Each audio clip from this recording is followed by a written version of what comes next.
여러분, 우리가 이 세상에서 정말 하나님 앞에 철저히 내려놓고 맡겨야 될 부분들이 많이 있는데, 그것이 가장 어려운 게 자식인 것 같아요.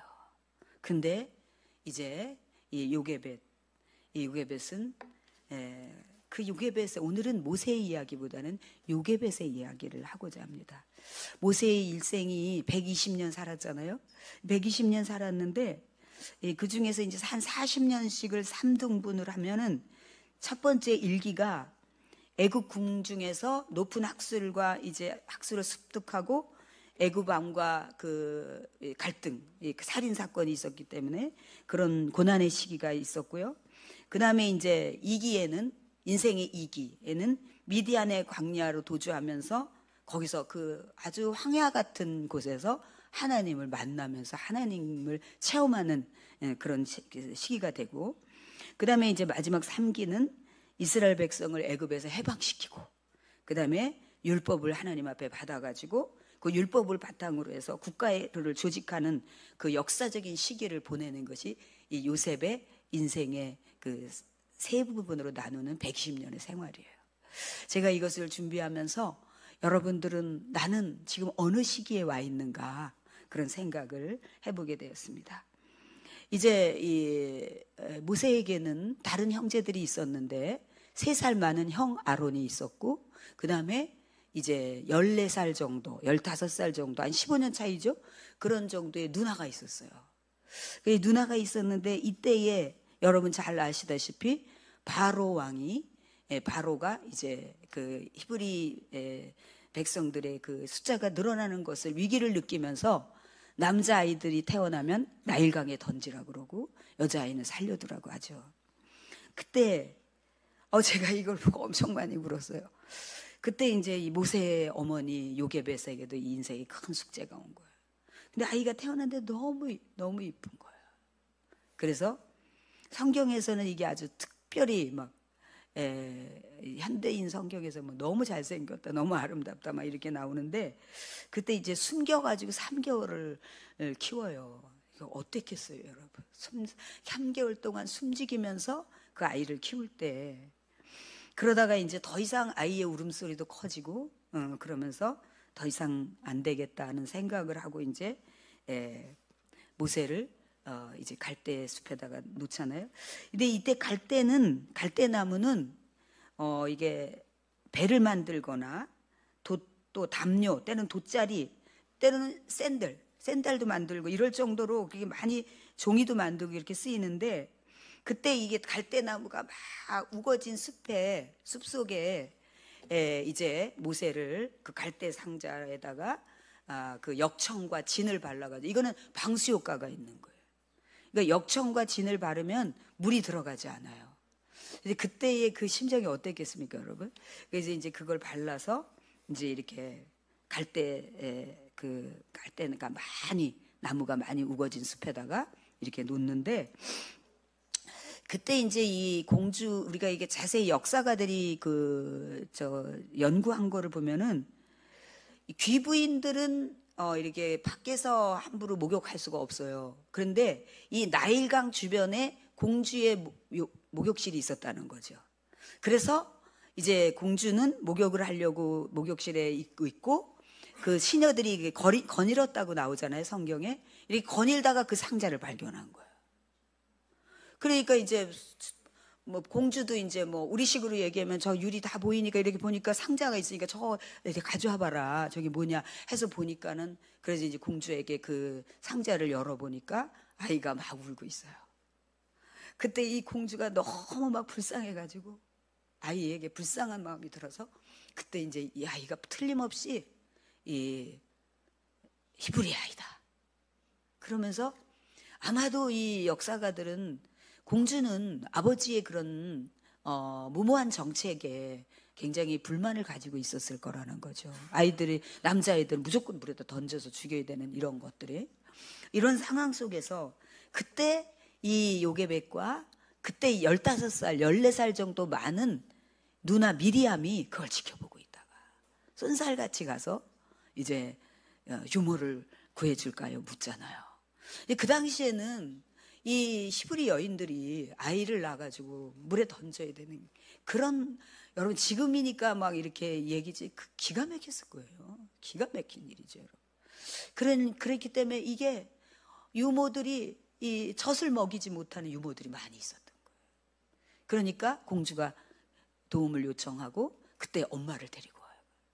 그래서 그때 이 아이를 데려다가 이제 이 엄마가 키우잖아요.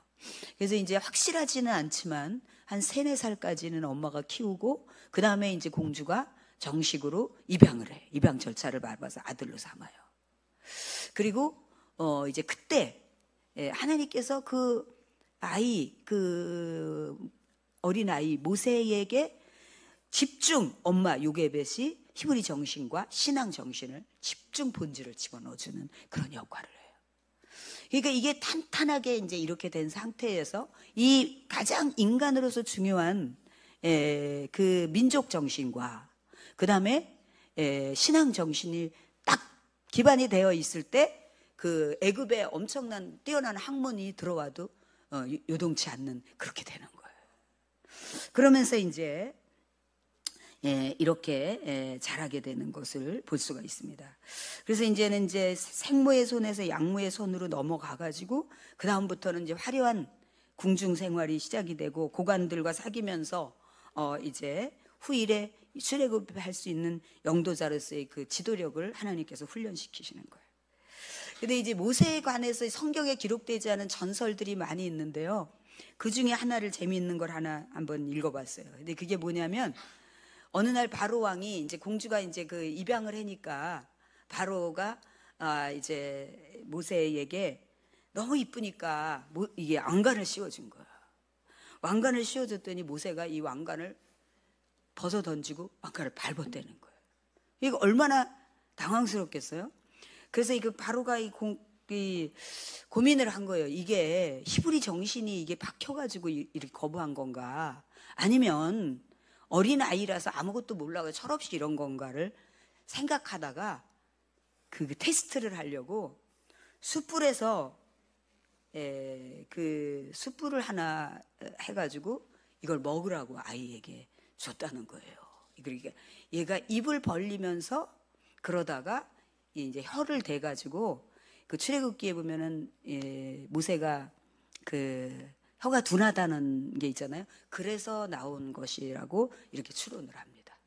그리고 이제 그 에디오피아 공주가 모세를 또 너무 사랑했었던 그런 스토리도 있었다고 하고요. 이제 그런 얘기입니다. 여러분, 저는 오늘 이 말씀에서 우리가 이 영상에서 요게벳이 나의 삶의 주인은 하나님이고 너의 진정한 부모는, 참 부모는 하나님이라 그러면서 그 갈대 상자에 넣고 그 하나님께 맡기잖아요. 그 대목이 너무 강력하게 은혜가 오는 거예요. 그래서 제가 몇 번을 그거를 들으면서, 제가 영상을 오늘 저는 처음 봤어요. 저도 오늘 이제 이게 특송을 하려고 하다가 준비가 안 돼가지고 제가 급히 영상을 봤는데 너무 은혜가 많이 되네요. 여러분, 하나님은 그때부터 그 어머니 요게벳의 뱃속에서부터 모세를 구별하시고, 그러면서 그 과정을 거쳐서 이스라엘을 인도하는, 해방시키는 지도자로 키우고 계셨다는 거예요. 그러니까 누가 참 부모예요? 하나님이 참 부모예요. 부모는 어떻게 해줄 수가 없어. 부모는 지금 돌아가는 이 정치 권력 앞에서 속수무책으로 던지려면 던져야 돼. 같이 그 아이만 던질 수가 없어. 같이 죽든지. 그럴 수밖에 없는 게 부모예요. 근데 요게벳은 너의 진정한 참 부모는 하나님이라고. 그러면서 그 눈을 마주치면서 손가락을 이렇게 놓는 거 있잖아요. 이게 그거 내려놓는 거. 이게 너무 막 가슴이 저리더라고요, 여러분. 사랑하는 여러분, 저는 오늘 하나님께 우리가 맡기고 산다는 것은 무거움이고 부담이 아니라 굉장한 지혜고 높은 수준이고 축복입니다. 하나님이, 그리고 그걸 하나님께서 너무나 그걸 좋아하십니다. 여러분의 인생, 여러분의 미래, 여러분의 모든 것들을 하나님께 맡기는 거. 그래서 어떤 사람들은 하나님 앞에 모든 것을 기도하고 해야지 된다는 것에 대해서 약간 율법식으로 생각해서 우리 어떻게 그렇게 살아? 우리 의견도 있잖아라고 하는데, 이것은 율법적인 강압적인 하나님의 요구가 아니라 의뢰. 가장 신뢰할 만한 사람에게 의뢰하는 거예요. 자발적인 의뢰인 것입니다. 그 여러분들에게 이 자발적인 의뢰가 자동적으로 생겨날 수 있을 정도로 여러분이 빨리 성장했으면 좋겠어요, 여러분. 그럴 때 여러분들이 너무너무 자유함이 있어요. 여러분, 정말 이거를 생각했겠어요, 여러분? 그렇지만 다소 아마 요게벳은 얼마나 많은 시간들을 기도하고 오늘 얘하고 헤어질 것인가, 내일 헤어질 것인가, 이런 아픔을 갖고 기도하면서 아마도 저 갈대숲에 가끔씩 공주가 나오는데 공주가 우리 아기를 발견했으면 좋겠다는 소망과 기도도 있었을 수 있어요. 근데 하나님은 정말 놀랍게도 하나님의 완벽한, 심지어 미리암까지 동원해서 모세로 하여금 그 신앙의 본질을 익히고 민족 정신을 뚜렷이 가질 수 있도록 그렇게 하셨다. 너무 놀랍더라고요. 여러분, 우리 아이들이 지금 아무것도 모르고 철없고 뭐 먹고 싶은 거 사달라고 떼쓰는 것 같지만, 하나님, 참부모이신 하나님의 손에 여러분이 맡기시면 너무너무 잘 클 거예요. 할렐루야.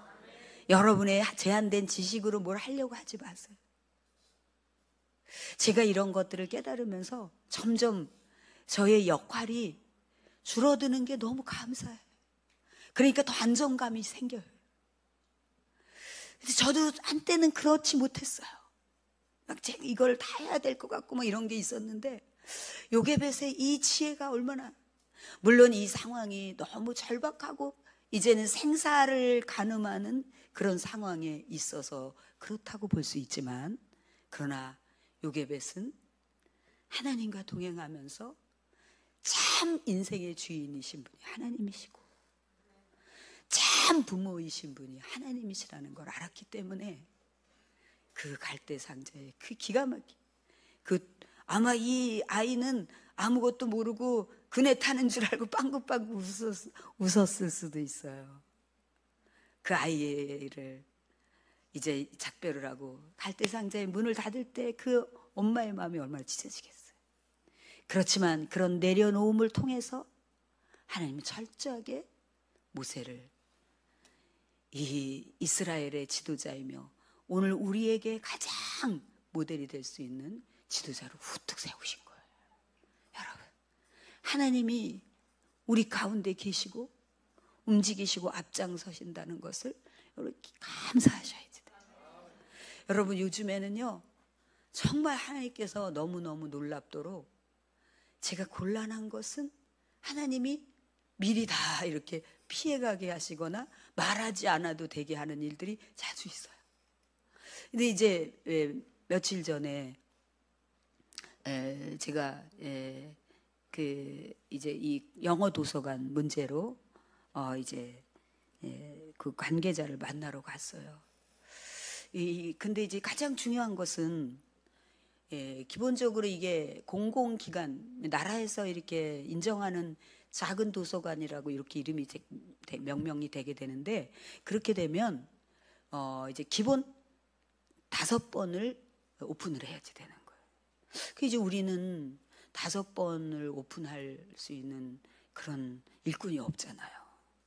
그래서 이게 가장 큰 문제인 거예요. 뭐 선교사님들을 통해서 다 이게 다 정말 기적적으로 하나님이 하시는데 이 일꾼이 가장 문제예요. 국제학교에 다니는 아이들에게는 아이들이 영어를 원어민처럼 잘 안 되는 거예요. 일찍이부터 거기서 태어났다가 와서 이제 또 애들은 또 다시 나갈 애들이기 때문에, 그러니까 막 제가 막 욕심이 생기는 거예요. 막 너무 그랬더니 이 아이들을 봉사로 하면은 좋은데 할 의향이 있는데, 그러니까 이제 그 교수님 사모님들이 그런 얘기를 하더래요. 우리 아이들이 가서 봉사를 하면 좋은데 이게 이제 미국에 가게 되면은 봉사 그 시간을 반드시 보잖아요. 이게 해줄 수 있냐는 거예요. 그래서 이제 제가 두 가지 고민을 가지고 간 거죠. 첫째는 이제 우리가 여건이 일주일 내내 닷새 동안 할 수 있는 게 안 되는데라는 것과, 그리고 이 봉사를 국가에서 인정해 줄 수 있는 건지. 그래서 이제 제가 가서 관계자분하고 얘기를 하는데, 그냥 제가 말하기도 전에 이게 일주일에 이제 그 5번씩 해야지 된다고 제가 얘기를 들었는데, 그랬더니 이분이 그냥 그 규정은 그렇게 돼 있는데 형편에 맞게 하시라는 거예요. 그러는 거예요. 그러고 이제 이렇다. 우리는 이제 이렇게 지금 이렇게 도움을 주실 봉사자분들이 계신데 아이들이 이렇고 나는 이렇다. 나는 이걸 하는 이유가 지역 사회에 정말 도움을 주고, 이 미디어에 노출돼서 아이들이 다 망가지는데 이런 아이들을 건강하게 좀 세워주고 싶은 마음이다라고 얘기를 하면서 그랬더니, 그거를 국가적인 그걸로 다 해줄 수 있다는 거예요. 봉사로 해줄 수 있다는 거예요. 그래서 구구하게 뭐 이렇게 얘기하지 않은데 그냥 하나님께서, 그래서 뭐 한 10분 만에 미팅이 끝나고 그냥 나오면서 그랬죠. 하나님이 이러신다. 하나님이 이렇게 하신다. 그 하나님께서 그러면서 제가 그랬어요. 근데 왜 나라에서 이런 거를 지원하는 거냐고 제가 물었어요. 그 뜻이 뭐냐고. 나는 이게 순수하게 지역 사회를 위해서 정말 이 아이들을 키우고자 하는 뜻인데, 이 시에서도 그런 목적이겠죠? 그랬더니 고개를 끄덕거려요. 그래서 제가 그러면 저하고 저희들과 뜻이 맞는가를 보려고 확인하려고 왔다. 3가지. 여러분 찬양 부르면서 요괴벳이 생각이 나요. 우리 최인호 선교사님과 한지선 선교사님. 제가 둔산 성전에 있을 때 우리 성빈이가 어릴 때, 그때 아이를 떼놔야 됐어요. 그래서 제가 단상에서 막 울었어요. 하나님 어떻게 했냐고, 이 어린 걸 어떻게 떼놓냐고. 그랬더니 하나님께서 내가 키운다 이러시는 거예요. 그래서 내가 막 얘기했어요. 하나님이 키우신대. 근데 그렇게 잘 자랐잖아요. 우리 성아도 성현이도 하나님이 키우고 계시죠. 그리고 이제 그때 하나님 내가 키운다 했던 성민이가 지금 이제 의과대학에 다니잖아요. 아빠 뒤를 따라가겠다고. 이게 요괴벳의 축복입니다. 하나님께서 정말 여러분들이 하나님과 친밀해지고 하나님을 사랑하게 되고 알아갈수록 여러분은 진정한 자유함을 느끼게 될 것입니다. 그냥 어집잖이 걸쳐져 있기 때문에 무겁고 힘들고 그렇지만, 하나님을 배웠고 나면 너무 놀랍니다. 우리 사랑하는 성도 여러분이 정말 제 소원은 우리 하나님을 너무너무 사랑하고 하나님께 모든 것을 율법이 아니라 의뢰하고, 아버지, 그런데 그분의 그 어마어마한 지혜가 어떻겠어요, 여러분? 그분의 지혜가 어떻겠어요? 모든 매사를 다 가르쳐 주시고 인간의 지식과 인간의 경험을 뛰어넘는 그런 지혜로 가르쳐 주시고, 그럴 분이 여러분의 아버지세요. 오늘 요괴벳, 저와 여러분 모두가 요괴벳이 될 수 있기를 축복합니다. 인간으로서 가장 힘든 것을 철저하게 믿음으로 맡겼던 요괴벳의 이 신앙의 정신, 이 본질이 우리의 모든 것이 될 수 있기를 주님의 이름으로 축복합니다. 여러분이 하나님의 위대하신 역사를 삶에서 구체적으로 보기를 축복합니다.